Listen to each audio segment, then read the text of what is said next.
think of conservative culture war issues in schools as something that largely happens in Colorado's suburban or rural districts. But there is a parent in Denver public schools who's now suing to put up heterosexual pride flags next to rainbow pride flags. Also, he wants $3 million. Here's Marshall Zellinger with that. They are outside every public school, and on a breezy day, they get your attention. The flags on display inside Slavin School, a K-8 Denver public school, those got the attention of a parent now suing the school district.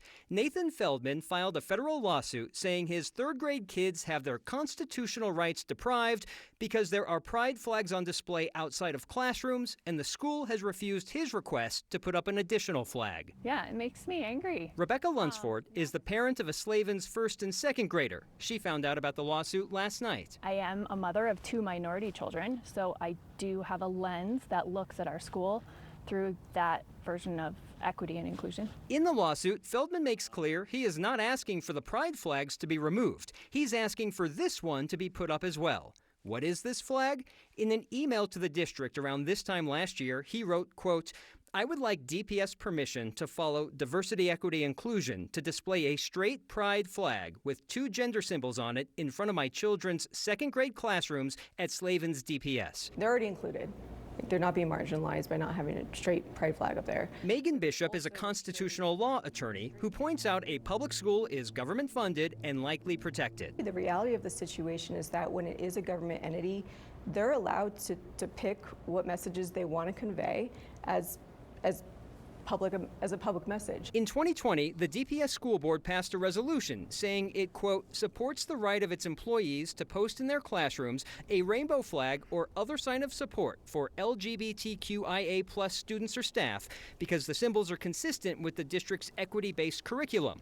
The legal challenge would be different if the school were preventing the children from having a flag displayed, for instance, on their backpacks. I don't think that they'll prevail. I think that they are conflating the difference between private speech and public speech, and that's ultimately what it's going to come down to. If the point is to be inclusionary of all people, no matter how you show up, there's ways that we can all work together to get to that final endpoint without adding layers of visual iconography that stand for exclusion. You did not hear from Nathan Feldman because he did not respond to my voicemail or 2 texts from 10 a.m. and again around 2 p.m. The law firm representing him is from Washington, D.C., and on its website promotes lawsuits against President Biden, every secretary in the Biden administration, as well as freedom of religion and COVID-19 vaccine mandate lawsuits. The analogy, Kyle, that Megan Bishop, the attorney, helped me with is that the governor could choose to put a pride flag on the Capitol and refuse to put this straight pride flag up. That's the school district in this analogy. But if there were a rally on the steps of the Capitol, the people there could have a straight pride flag, and the governor could not restrict that. That would be, in this analogy, the students in their backpacks. Today I learned there's a straight pride flag. I swear, it took me 5 or 10 minutes to figure out, because it wasn't listed right away in the lawsuit, what it was referencing. I guess I got to go buy one, right? I mean, I don't know. All of this is exhausting. Marshall, thank you.